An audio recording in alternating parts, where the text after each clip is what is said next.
Él nunca lloraba. Jamás. Ni siquiera cuando tenía hambre, frío o cuando se despertaba en medio de la noche. El pequeño Mateo, con apenas 8 meses de edad, permanecía en silencio absoluto, con esos ojos oscuros y profundos que parecían observarlo todo sin emitir un solo sonido. Y eso, precisamente eso, era lo que comenzaba a aterrorizar a Rosa. Si te gustan historias originales y únicas, ya deja tu like y suscríbete al canal para no perderte ninguna. Rosa Méndez había trabajado como empleada doméstica durante 20 años. Había criado hijos ajenos, limpiado mansiones, cocinado para familias que apenas la miraban a los ojos, pero nunca, en 2 décadas de servicio, había sentido el escalofriante vacío que sentía cada vez que entraba a la habitación del bebé Mateo. La familia Solano era considerada la más próspera de San Cristóbal. Don Héctor Solano, un empresario inmobiliario cuya fortuna se estimaba en millones, había construido su imperio sobre terrenos que, según rumores del pueblo, no siempre habían sido adquiridos de forma legal. Su esposa, Viviana Solano, era una mujer de belleza glacial, siempre impecablemente vestida, con joyas que brillaban más que su sonrisa, que era escasa y forzada. Viviana había dado a luz a Mateo tras años de tratamientos de fertilidad. El embarazo fue celebrado como un milagro, anunciado en las páginas sociales de la ciudad. Pero desde el nacimiento del niño, algo había cambiado en aquella casa. Un silencio espeso se había instalado en cada habitación, como si las paredes mismas guardaran secretos que no debían ser revelados. Rosa llegó a trabajar a la mansión Solano 3 semanas después del nacimiento de Mateo. Necesitaba el empleo desesperadamente. Su hija menor estaba estudiando medicina y los gastos eran cada vez más altos. El salario que ofrecían los Solano era generoso, demasiado generoso para las tareas que le habían descrito. Eso debió ser la primera señal de alarma. Durante los primeros días, Rosa se dedicó a las labores habituales, limpiar, cocinar, ordenar. Pero pronto notó que Viviana evitaba estar a solas con el bebé. Cuando Mateo necesitaba ser alimentado, Viviana llamaba a Rosa. Cuando había que cambiarlo, Viviana desaparecía. La mujer pasaba horas encerrada en su habitación, y cuando salía, sus ojos estaban rojos, como si hubiera estado llorando. Don Héctor, por su parte, prácticamente vivía en su oficina. Regresaba tarde por las noches, oliendo a whisky y tabaco, y subía directamente a su despacho sin siquiera preguntar por su hijo. En las pocas ocasiones en que Rosa lo vio cerca de la cuna, el hombre miraba al bebé con una expresión que ella no podía descifrar. No era amor, no era ternura, era algo más cercano al miedo. El silencio de Mateo era antinatural. Rosa había cuidado docenas de bebés en su vida y todos lloraban. Era instinto, supervivencia, comunicación. Pero Mateo permanecía callado incluso cuando pasaba horas sin comer. Sus pequeños puños se cerraban, su rostro se ponía rojo, pero no emitía sonido alguno. Era como si algo le hubiera robado la voz antes de que pudiera usarla. Una noche, mientras preparaba el biberón en la cocina, Rosa escuchó voces elevadas provenientes del segundo piso. Reconoció la voz de Viviana, histérica, gritando palabras que no alcanzaba a distinguir. Luego, el sonido seco de una bofetada. Silencio. Rosa subió las escaleras lentamente, con el corazón latiéndole en el pecho. Se detuvo frente a la puerta entreabierta de la habitación matrimonial. A través de la rendija, vio a Viviana de rodillas en el suelo, llorando desconsoladamente mientras don Héctor permanecía de pie, inmóvil, con los puños apretados. No puedo más con esto, Héctor. No puedo mirarlo sin recordar lo que hicimos, sollozaba Viviana. Silencio, ordenó él con voz seca. Elegimos este camino. Ya no hay vuelta atrás. Rosa retrocedió en silencio, sintiendo que acababa de abrir una puerta que no debía haberse abierto. Regresó a la cocina con las manos temblorosas. ¿Qué habían hecho? ¿Qué secreto escondía aquella familia perfecta? Los días siguientes, Rosa comenzó a observar con más atención. Notó que Viviana tomaba pastillas constantemente, píldoras que sacaba de frascos sin etiqueta. Notó que don Héctor recibía llamadas a altas horas de la noche y hablaba en susurros, siempre en su despacho cerrado con llave. Notó que nadie de la familia extendida visitaba la casa desde el nacimiento de Mateo, ni abuelos, ni tíos, ni primos. Era como si el bebé fuera un secreto que debía mantenerse oculto, pero lo que más inquietaba a Rosa era el comportamiento del propio Mateo. El bebé no solo no lloraba, tampoco sonreía, no reaccionaba a los estímulos como los demás bebés. Cuando Rosa le hacía caras graciosas o le cantaba canciones de cuna, Mateo simplemente la observaba con esos ojos profundos y vacíos, como si estuviera viendo algo que nadie más podía ver. Una tarde, mientras cambiaba el pañal de Mateo, Rosa notó algo extraño en la espalda del bebé. Una marca pequeña, apenas visible, como una cicatriz reciente. Frunció el ceño. Los bebés no nacen con cicatrices. Acercó la lámpara para ver mejor, y su sangre se heló. No era una cicatriz natural, era una marca quirúrgica. Rosa sintió que el suelo se movía bajo sus pies. Con manos temblorosas terminó de vestir a Mateo y lo colocó cuidadosamente en su cuna.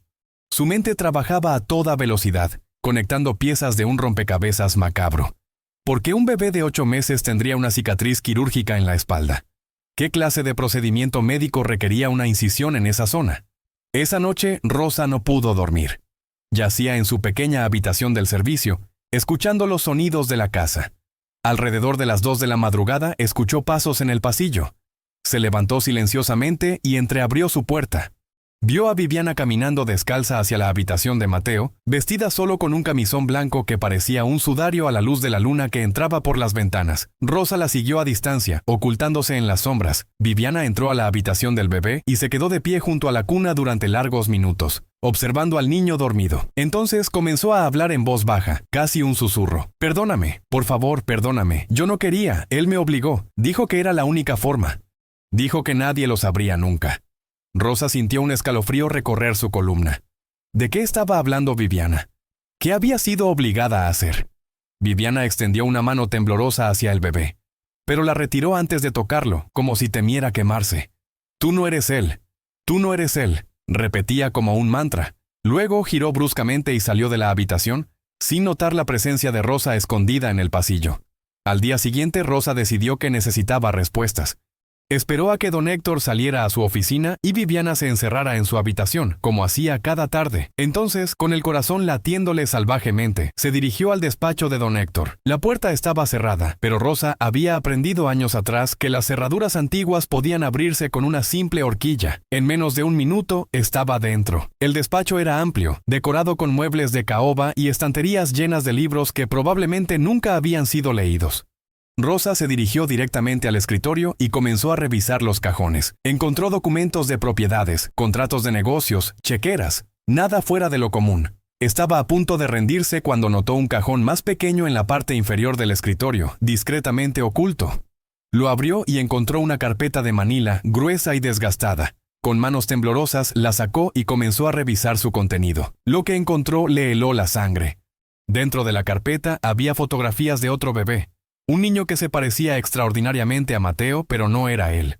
Las fotos estaban fechadas 3 meses antes del nacimiento oficial de Mateo.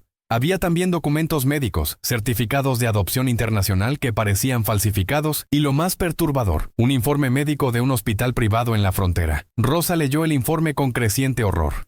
Hablaba de un procedimiento de trasplante exitoso realizado en un bebé de 5 meses. El donante, según el documento, era un menor no identificado de origen desconocido. El receptor era identificado solo por iniciales, M.S. Mateo Solano. Las manos de Rosa temblaban tanto que casi deja caer los papeles. ¿Trasplante? Mateo había recibido un trasplante. ¿Pero de qué?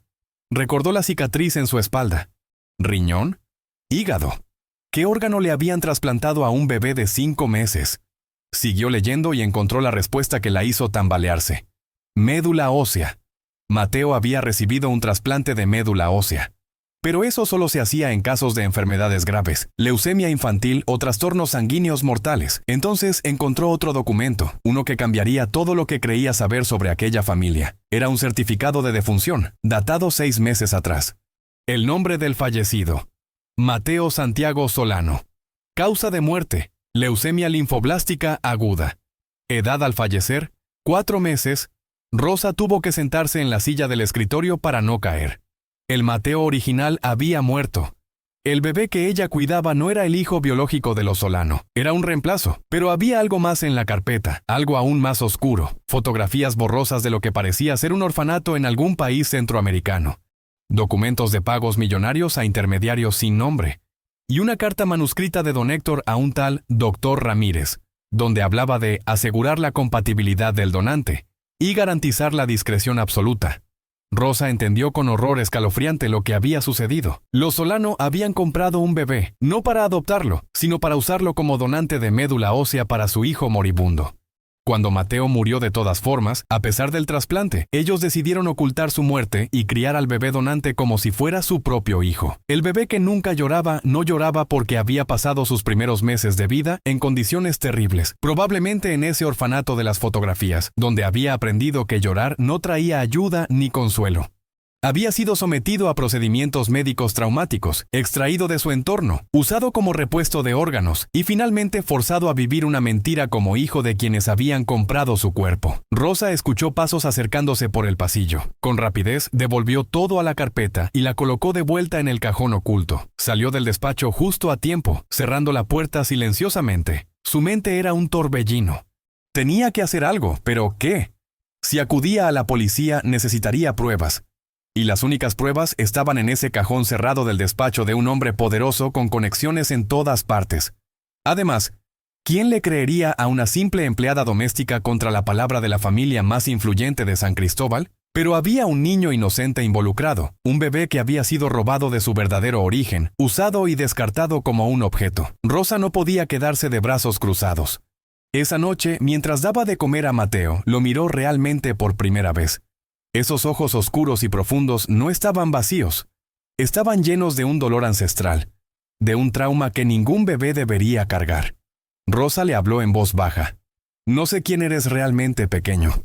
No sé de dónde vienes ni qué te hicieron antes de llegar aquí. Pero te prometo algo. Voy a descubrir la verdad. Y voy a hacer que paguen por lo que te hicieron. El bebé la miró fijamente. Y por primera vez en todos los días que Rosa lo había cuidado, algo cambió en su expresión. No sonrió, pero sus ojos parecieron reconocerla, como si entendiera que finalmente alguien lo veía como lo que realmente era. Una víctima. Los siguientes días, Rosa trabajó con precisión calculada. Durante el día mantenía su rutina normal, cuidando de Mateo, limpiando la casa, preparando las comidas. Pero por las noches, cuando todos dormían, comenzó a documentar todo lo que veía. Con un viejo celular que su hija le había regalado, Rosa fotografió discretamente los documentos del despacho cada vez que tenía oportunidad. Fotografió también las pastillas que Viviana tomaba compulsivamente, los mensajes en el teléfono de casa que don Héctor dejaba en el contestador, cualquier evidencia que pudiera servir más adelante. Pero necesitaba algo más concreto. Necesitaba la historia completa de cómo ese bebé había llegado a aquella casa. Una tarde, mientras organizaba la correspondencia, Rosa notó un sobre que venía de Guatemala. La dirección del remitente era de un hotel en Ciudad de Guatemala. Discretamente abrió el sobre al vapor y encontró una carta breve del tal doctor Ramírez, confirmando que el asunto había sido cerrado definitivamente y que no quedaban cabos sueltos. La carta incluía un número de cuenta bancaria en las Islas Caimán. Rosa investigó en internet y descubrió que el doctor Ramírez era un médico guatemalteco que había perdido su licencia años atrás por tráfico de órganos y adopciones ilegales. Operaba en la sombra, conectando a familias desesperadas con bebés de orfanatos empobrecidos, facilitando procedimientos médicos no autorizados. Una noche, Rosa escuchó una conversación telefónica entre don Héctor y alguien más. Presionó su oído contra la puerta del despacho y grabó la conversación con su celular. «Te dije que estaba todo controlado», decía don Héctor con voz tensa. «Nadie sabe que el niño murió. Los certificados están en orden. El bebé de reemplazo está registrado como nuestro hijo biológico». La voz al otro lado respondió algo que Rosa no pudo escuchar claramente. «No me importa lo que cueste», continuó don Héctor. «Si alguien empieza a hacer preguntas, lo manejaremos como siempre. Tengo contactos en migración, en el registro civil, en todas partes. Ese bebé legalmente no existe más allá de ser Mateo Solano». Rosa sintió náuseas. Estaba escuchando cómo un hombre poderoso borraba la identidad de un niño indefenso, pero lo que Rosa no sabía era que Viviana también estaba llegando a su punto de quiebre. La mujer había aceptado el plan de su esposo cuando su hijo estaba muriendo de leucemia. Desesperada, había accedido a lo impensable, usar a otro bebé como donante. Pero cuando Mateo murió de todas formas, solo días después del trasplante, Viviana quiso confesar todo. Quiso llamar a la policía, devolver al bebé donante a donde fuera que viniera, enfrentar las consecuencias. Don Héctor la había amenazado. Le dijo que si hablaba, ambos irían a prisión por tráfico de menores y homicidio negligente. Le dijo que arruinaría su vida, que su familia la repudiaría, que sería conocida como la mujer que compró un bebé para matar a otro. La única opción, insistió él, era continuar con la farsa. Criar al bebé sobreviviente como si fuera su hijo, como si nada hubiera pasado. Viviana había cedido, pero el peso de la culpa estaba destruyéndola. Por eso evitaba a Mateo. Por eso tomaba pastillas para dormir, para la ansiedad, para el dolor. Cada vez que miraba al bebé veía a su hijo muerto y al niño inocente que habían utilizado. Una madrugada, Rosa despertó al escuchar sollozos provenientes de la habitación de Mateo. Se levantó rápidamente y encontró a Viviana sentada en el suelo junto a la cuna, llorando desconsoladamente. «Señora Viviana», susurró Rosa, entrando a la habitación. Viviana levantó la vista con el rostro hinchado y los ojos rojos. «Rosa, no puedo más. No puedo seguir mintiendo». Rosa se sentó en el suelo junto a ella. Era el momento de presionar. «Señora, yo sé lo que pasó». Viviana la miró con ojos desorbitados. ¿Qué sabes? Sé que Mateo murió. Sé que este bebé no es su hijo. Sé del trasplante, del doctor Ramírez, de todo. Viviana comenzó a temblar violentamente. Va a destruirnos. Héctor va a matarme si hablas. Yo no quiero destruir a nadie, dijo Rosa con voz firme. Pero ese bebé merece justicia. Merece saber quién es realmente. Merece tener una vida que no esté construida sobre una mentira y un crimen. Viviana se cubrió el rostro con las manos. No sabes lo que es perder un hijo. Ver a tu bebé muriendo día tras día, sin poder hacer nada. Cuando Héctor me dijo que había una forma de salvarlo, yo solo quería que viviera. Pero no vivió, respondió Rosa suavemente. Y ahora hay otro niño pagando el precio. Lo sé, sollozó Viviana. Lo sé y me está matando. Cada día que pasa, cada vez que lo miro, siento que estoy cometiendo el crimen otra vez. Pero Héctor tiene razón en una cosa. Si hablo, ambos vamos a prisión. Y el bebé terminará en el sistema, en un orfanato, sin familia. No necesariamente, dijo Rosa. Si usted coopera con las autoridades, si testifica contra su esposo y contra el doctor Ramírez, puede haber clemencia, puede demostrar que fue manipulada, que actuó bajo coerción y desesperación. Viviana negó con la cabeza. Héctor es demasiado poderoso. Tiene jueces, policías, políticos en su bolsillo. Destruirá cualquier evidencia y me destruirá a mí. Rosa tomó las manos de Viviana entre las suyas. No si tenemos evidencia que él no pueda controlar. No si hay testigos, documentos, grabaciones. Yo he estado recolectando pruebas, pero necesito que usted me ayude. Necesito que me cuente toda la historia desde el principio. Viviana la miró largamente, como evaluando si podía confiar en aquella mujer que llevaba apenas semanas trabajando en su casa. Finalmente, algo se rompió dentro de ella. La necesidad de confesar, de liberarse del secreto que la estaba matando, fue más fuerte que el miedo. Y durante las siguientes 2 horas, sentadas en el suelo de la habitación del bebé que nunca lloraba, Viviana le contó toda la verdad a Rosa. Le contó cómo Mateo había sido diagnosticado con leucemia a los 2 meses de edad. Cómo los médicos les habían dicho que necesitaba un trasplante de médula urgente, pero que encontrar un donante compatible llevaría tiempo que el bebé no tenía. Cómo don Héctor, desesperado y acostumbrado a comprar soluciones a todos sus problemas, había contactado al doctor Ramírez a través de conexiones turbias. El doctor les ofreció algo inhumano, conseguir un bebé compatible, realizar el trasplante y luego disponer del donante. Don Héctor había aceptado sin dudarlo.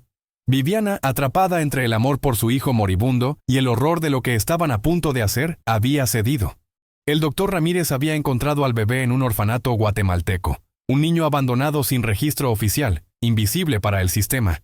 Había sido llevado clandestinamente a través de la frontera y sometido al procedimiento de extracción de médula. El trasplante fue realizado, pero Mateo estaba demasiado débil. Murió 4 días después. Viviana continuó su relato con voz quebrada. Después de la muerte de Mateo, don Héctor había tomado una decisión que selló el destino de todos. En lugar de devolver al bebé donante, propuso algo monstruoso.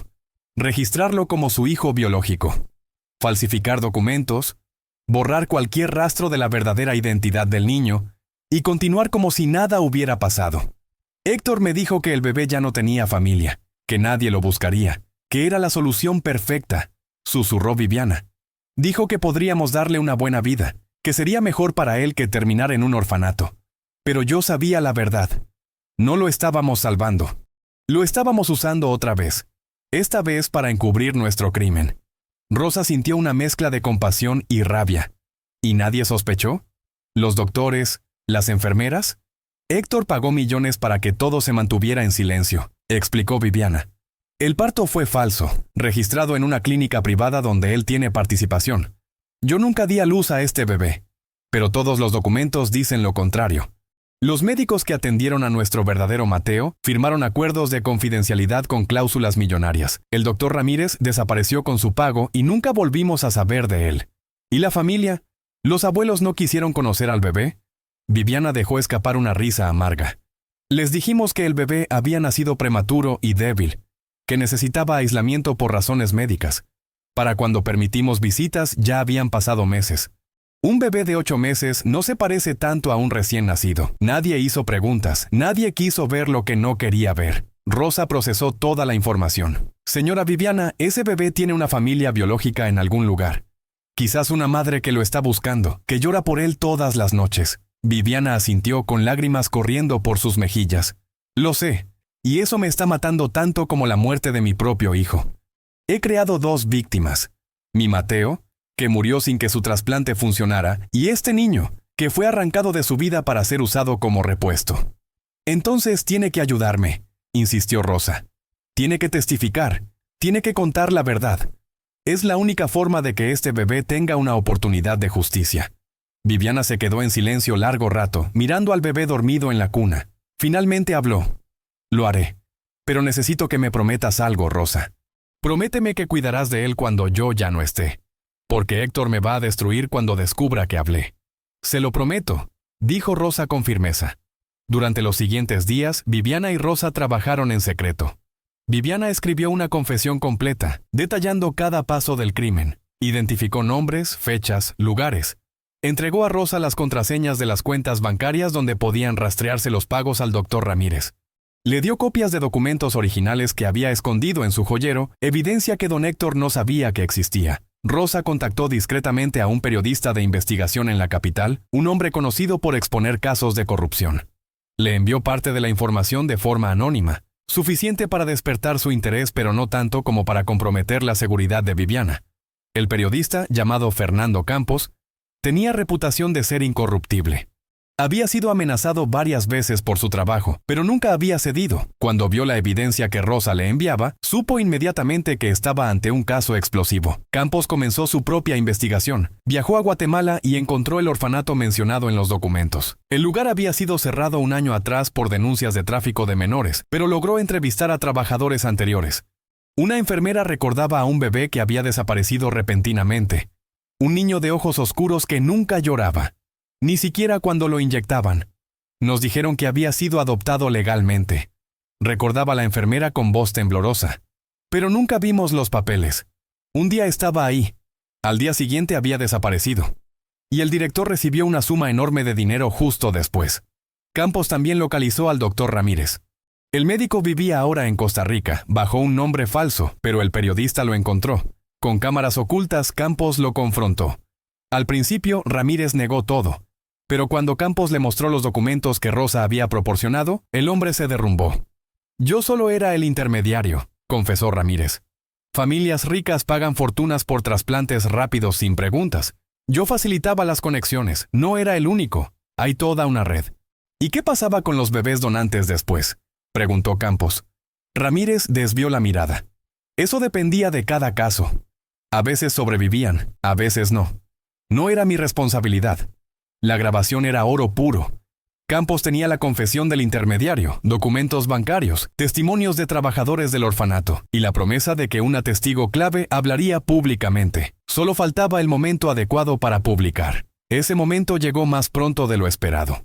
Una noche, don Héctor descubrió que alguien había estado revisando su despacho. Un documento estaba fuera de lugar, una foto mal acomodada. Su paranoia, siempre presente, se disparó. Instaló cámaras ocultas en su oficina y esperó. 3 días después, vio en la grabación a Rosa entrando al despacho y fotografiando documentos con su celular. Don Héctor sintió que su mundo perfectamente construido comenzaba a desmoronarse. Confrontó a Rosa esa misma tarde, apenas llegó a casa.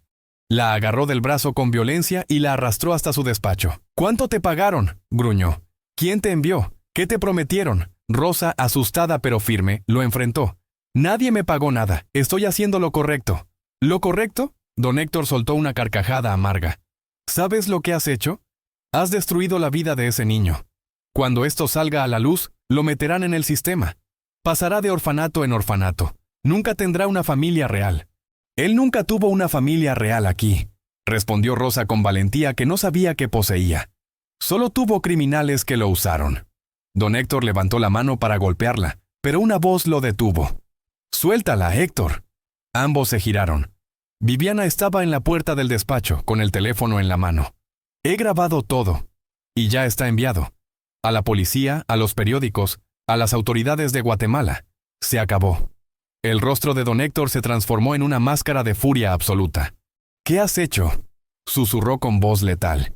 «Lo que debía hacer desde el principio», respondió Viviana con voz sorprendentemente calmada. «Decir la verdad». Las siguientes 24 horas fueron un caos absoluto. La historia explotó en todos los medios de comunicación. Fernando Campos publicó un reportaje devastador con evidencia irrefutable, documentos, grabaciones, testimonios. El título era «El bebé comprado, cómo una familia poderosa traficó con un niño para salvar a su hijo moribundo». Las redes sociales estallaron en indignación. Las imágenes de la mansión Solano aparecían en cada noticiero. Periodistas acampaban frente a las puertas, cámaras apuntando hacia las ventanas cerradas. La reputación que don Héctor había construido durante décadas se desmoronó en cuestión de horas. La fiscalía actuó con rapidez inusual. Demasiados ojos estaban puestos en el caso como para que pudieran encubrirlo. Don Héctor fue arrestado en su oficina mientras intentaba destruir documentos comprometedores. Viviana fue detenida también, pero su cooperación inmediata con las autoridades cambió su situación legal. Su confesión completa y voluntaria, junto con toda la evidencia que había preservado, la convirtieron en testigo protegida en lugar de cómplice silenciosa. Rosa testificó ante la fiscalía durante horas, entregando cada fotografía, cada grabación, cada detalle que había recopilado. Su valentía fue reconocida públicamente. Y aunque inicialmente temía por su seguridad y la de su familia, la atención mediática masiva se convirtió en su protección. Don Héctor no podía tocarla sin confirmar todas las acusaciones en su contra. Pero en medio del huracán mediático y legal, había una víctima silenciosa que necesitaba atención urgente, el bebé que nunca lloraba.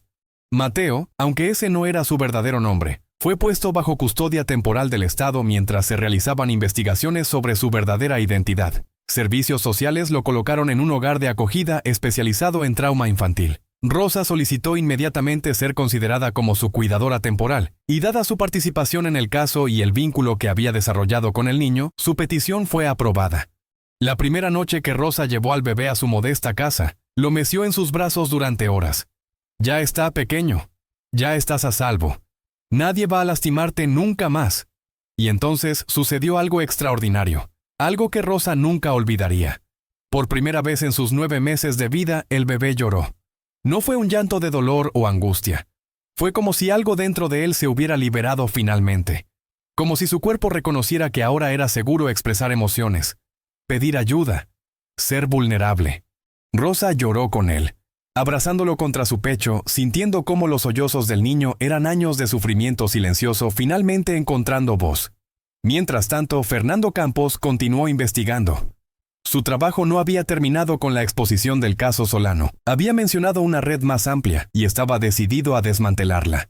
Con la cooperación del Dr. Ramírez, quien aceptó un acuerdo de inmunidad a cambio de información completa, Campos descubrió que el caso Solano no era aislado. Había al menos 12 casos documentados de familias adineradas que habían comprado bebés para trasplantes de órganos en los últimos 5 años. Algunos niños habían sobrevivido, otros no. La noticia provocó una ola de indignación internacional. Organizaciones de derechos humanos se involucraron. Gobiernos de Centroamérica abrieron investigaciones sobre orfanatos sospechosos. La presión fue tal que toda la red de tráfico comenzó a desmoronarse. Uno a uno, fueron arrestados médicos corruptos, directores de orfanatos, abogados que falsificaban documentos, funcionarios de gobierno que hacían la vista gorda. Fue como tirar del hilo de un suéter hasta que toda la prenda se deshizo. Don Héctor enfrentó cargos de tráfico de menores, falsificación de documentos, soborno y asociación delictiva. Sus abogados intentaron todas las maniobras posibles, pero la evidencia era abrumadora y el escrutinio público demasiado intenso. Los jueces que alguna vez estuvieron en su bolsillo ahora huían de cualquier asociación con él. Durante el juicio, que duró 3 meses y fue transmitido en vivo, el mundo observó cómo un hombre poderoso caía desde lo más alto. Don Héctor se mantuvo desafiante al principio, insistiendo en que había actuado por amor a su hijo, que cualquier padre habría hecho lo mismo. Pero el fiscal lo desmontó pieza por pieza. ¿Amor?, preguntó durante sus alegatos finales. ¿Llama usted amor a comprar un bebé como si fuera un repuesto de automóvil? ¿A arrancar a un niño de su hogar para experimentar con su cuerpo? ¿A borrar su identidad cuando su plan falló? Eso no es amor, señor Solano. Eso es el egoísmo más monstruoso disfrazado de devoción paternal. El jurado deliberó apenas 4 horas. Culpable en todos los cargos. Don Héctor Solano fue sentenciado a 28 años de prisión sin posibilidad de libertad condicional. Viviana, por su parte, recibió una sentencia suspendida y 5 años de libertad condicional debido a su cooperación. Pero el peso de su culpa era una prisión peor que cualquier celda. Donó toda su fortuna personal a organizaciones que combatían el tráfico de menores y pasó el resto de su vida trabajando en centros de rehabilitación para niños traumatizados. «No puedo deshacer lo que hice», le dijo a Rosa en uno de sus últimos encuentros. «Pero puedo dedicar cada día que me quede a intentar evitar que otros cometan el mismo horror». Mientras tanto, la parte más crucial del caso seguía sin resolverse. ¿Quién era realmente el bebé que todos llamaban Mateo? Fernando Campos se dedicó obsesivamente a responder esa pregunta. Con la ayuda de organizaciones internacionales rastreó cada pista. El orfanato guatemalteco había cerrado, pero logró localizar registros parciales que habían sobrevivido. Finalmente, 6 meses después del arresto de don Héctor, Campos encontró algo, un registro de ingreso en el orfanato, fechado 3 meses antes del trasplante. Un bebé varón, aproximadamente 2 meses de edad, encontrado abandonado cerca de una clínica en las afueras de Ciudad de Guatemala. Sin nombre, sin familia identificada, pero con una nota manuscrita que decía: «Su nombre es Santiago. Por favor, cuídenlo». Santiago. Ese era su verdadero nombre. Pero ¿quién había escrito esa nota? ¿Dónde estaba su familia biológica? Campos publicó un llamado internacional con la fotografía del bebé, ahora llamado Santiago, y detalles del lugar donde había sido encontrado. El artículo fue traducido a varios idiomas y compartido millones de veces. 3 semanas después recibió un correo electrónico desde un pueblo pequeño en las montañas de Guatemala. El mensaje era breve, pero contenía una historia que partía el corazón. Una mujer llamada Elena Morales escribía desde un cibercafé en su pueblo, porque no tenía acceso regular a Internet. «Creo que ese bebé es mi sobrino», decía el mensaje. «Mi hermana María dio a luz a un niño al que llamó Santiago hace 1 año. Ella era muy joven, apenas 16 años, y el padre del bebé la había abandonado. Mi familia la presionó terriblemente. Le dijeron que era una vergüenza, que arruinaría nuestro nombre.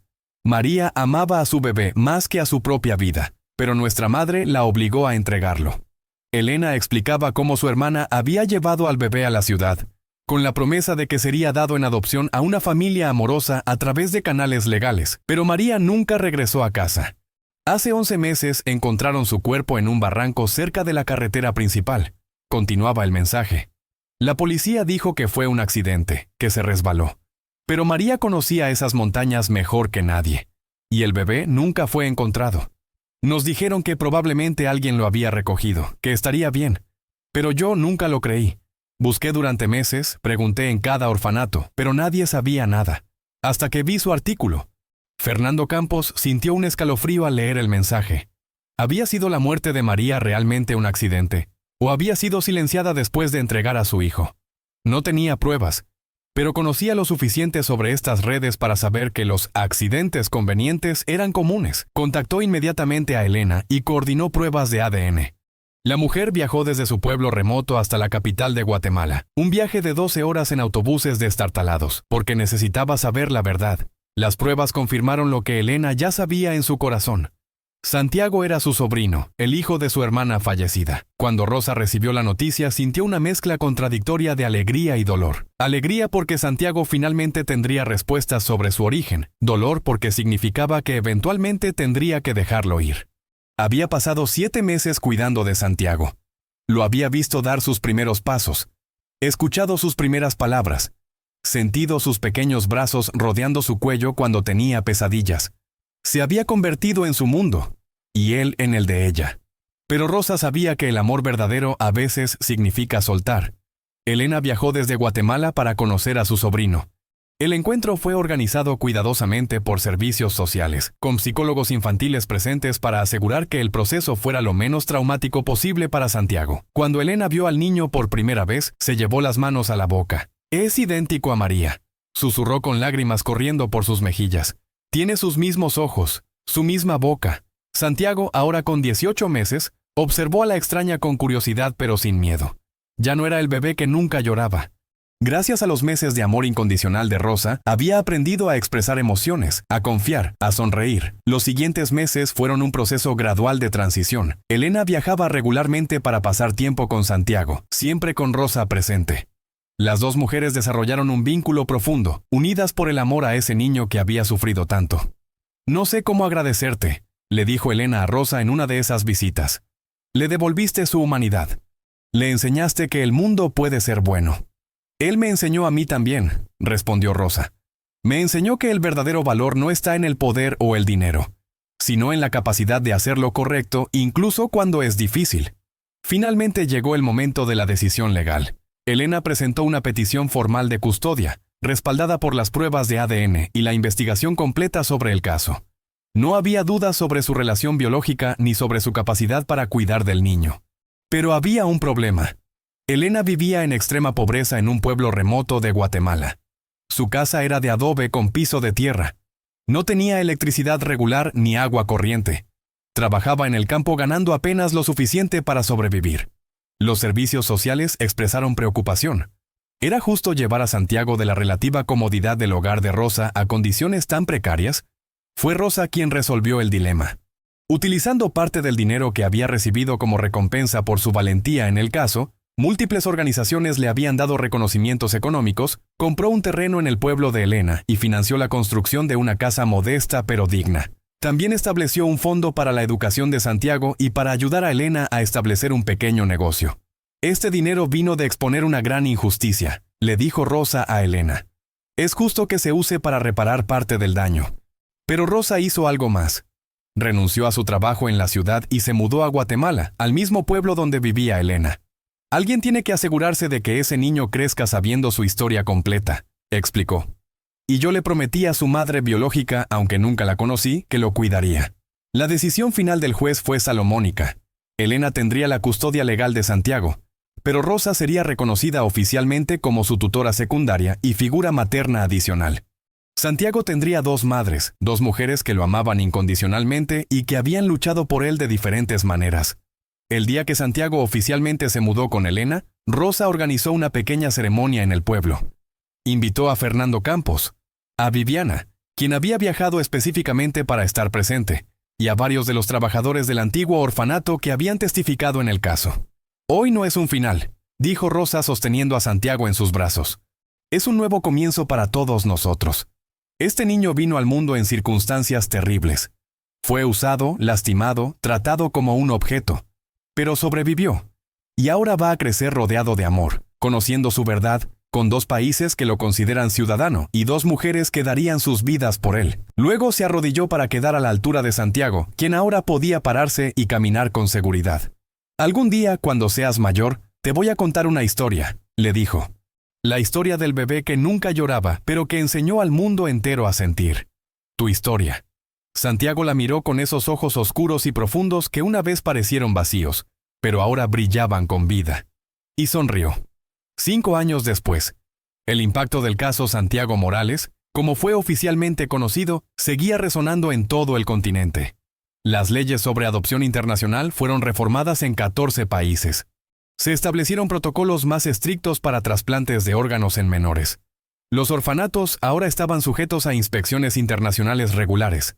Y lo más importante, se creó una base de datos continental de niños desaparecidos que conectaba a múltiples países, haciendo mucho más difícil que bebés fueran borrados del sistema. Fernando Campos ganó el premio de periodismo más prestigioso de Latinoamérica por su investigación, pero él insistía en que el verdadero héroe era Rosa. «Yo solo conté la historia», decía en cada entrevista. Rosa la vivió, la desenterró y arriesgó todo para exponerla. Rosa, ahora de 58 años, dividía su tiempo entre ayudar a Elena con Santiago y trabajar en una organización sin fines de lucro que ella misma había fundado, Voces Silenciosas, dedicada a identificar y rescatar niños víctimas de tráfico. Santiago, ahora de 6 años, era un niño vibrante y curioso. Hablaba español con fluidez y estaba aprendiendo inglés en la pequeña escuela del pueblo que Rosa había ayudado a mejorar con donaciones. Era popular entre sus compañeros, siempre sonriendo, siempre dispuesto a ayudar a otros niños más pequeños. No recordaba conscientemente sus primeros meses de vida. La mente humana rara vez retiene recuerdos de la infancia tan temprana, pero a veces tenía pesadillas. En esas noches, Rosa o Elena lo mecían y le cantaban hasta que volvía a dormirse. ¿Por qué no lloré cuando era bebé?, le preguntó Santiago a Rosa una tarde, con esa curiosidad sin filtros de los niños de 6 años. Rosa había estado esperando esa pregunta. Se sentó con él en el porche de la casa, con las montañas guatemaltecas extendiéndose ante ellos. Porque pasaste por cosas muy difíciles cuando eras muy pequeñito, explicó con cuidado. Y tu cuerpecito aprendió que llorar no traía ayuda. Entonces dejaste de hacerlo. Pero ahora sabes que estás seguro, que siempre habrá alguien que te escuche. ¿Como tú y tía Elena? Exactamente como nosotras. Y como muchas otras personas que te quieren. Santiago se quedó pensativo por un momento. La maestra dice que tengo 2 mamás en el cielo y 2 mamás aquí. ¿Es verdad? Rosa sintió un nudo en la garganta. Sí, mi amor. Tu mamá María te amó tanto que hizo lo que pensó era mejor para ti, aunque le doliera. Y mi mamá, tu abuela, también está en el cielo cuidándote. Aquí tienes a tu tía Elena, que es como tu mamá ahora, y me tienes a mí. ¿Y mi otro papá y mamá? Los de la historia. Rosa sabía que se refería a los Solano. Era imposible ocultar completamente la historia. Era demasiado pública, demasiado conocida. Habían decidido decirle la verdad apropiada para su edad, gradualmente, conforme pudiera procesarla. Ellos cometieron errores muy grandes, dijo Rosa con cuidado. Hicieron cosas que nunca debieron hacer. Pero de esas cosas malas salió algo bueno. Ahora el mundo está más atento, protege mejor a los niños, y tú estás aquí, a salvo, conociendo tu verdadera historia. Don Héctor Solano había muerto en prisión 2 años atrás, de un infarto masivo. Pocos asistieron a su funeral. Su imperio de bienes raíces había sido desmantelado, sus propiedades vendidas para pagar restituciones a las víctimas de la red de tráfico que había ayudado a financiar. Viviana seguía viva, trabajando en un centro de rehabilitación para niños traumatizados en la capital. Le escribía cartas a Santiago todos los meses, aunque nunca las enviaba. Las guardaba en una caja, pensando que quizás algún día, cuando Santiago fuera adulto y pudiera entender, se las entregaría. Eran cartas de disculpa, de explicación, de arrepentimiento perpetuo. El doctor Ramírez también había muerto, asesinado por miembros de la red de tráfico que se sintieron traicionados por su cooperación con las autoridades. Su muerte fue un recordatorio brutal de cuán peligroso era el mundo que había ayudado a crear. Pero de entre todas las ruinas y tragedias, habían surgido también historias de esperanza. 3 de los 12 niños identificados como víctimas de la red fueron reunidos con sus familias biológicas. Otros 5, cuyos orígenes no pudieron ser rastreados, fueron adoptados legalmente por familias amorosas que conocían su historia completa. Los casos restantes seguían siendo investigados, pero ahora había recursos, atención y determinación de resolverlos. Fernando Campos había establecido una fundación que ofrecía becas a estudiantes de periodismo que quisieran especializarse en periodismo de investigación sobre derechos humanos. Necesitamos más gente dispuesta a buscar la verdad incluso cuando es incómoda, decía. Una tarde, mientras Santiago jugaba con otros niños en el patio de la escuela, Rosa observaba desde la distancia. Elena se acercó y se paró junto a ella. A veces todavía no puedo creer que esto sea real, dijo Elena.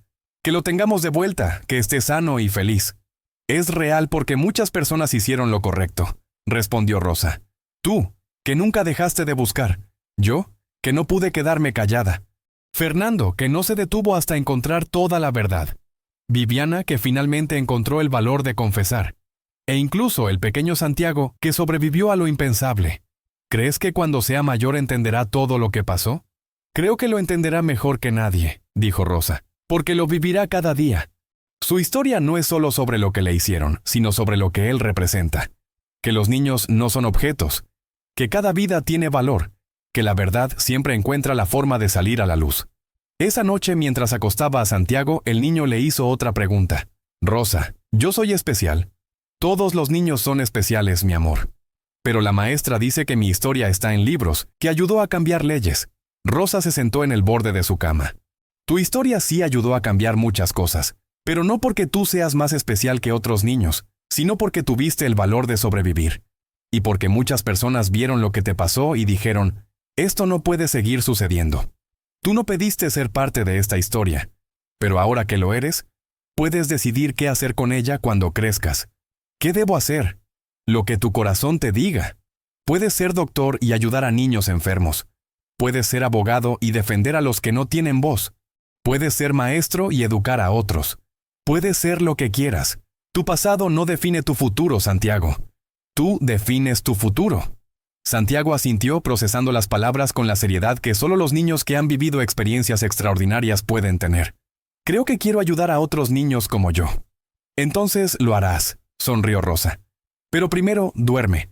Los superhéroes necesitan descansar. Mientras Santiago se quedaba dormido, Rosa permaneció sentada junto a él, observando su rostro pacífico. Ya no era el bebé que nunca lloraba. Era un niño que reía, jugaba, soñaba. Un niño que había sido rescatado no solo de una situación terrible, sino rescatado hacia una vida llena de posibilidades. Al salir de la habitación, Rosa encontró a Elena preparando café en la cocina. Las dos mujeres se sentaron juntas en el porche, bajo el cielo estrellado de las montañas guatemaltecas. ¿Sabes qué es lo más extraordinario de todo esto?, dijo Elena después de un largo silencio. ¿Qué?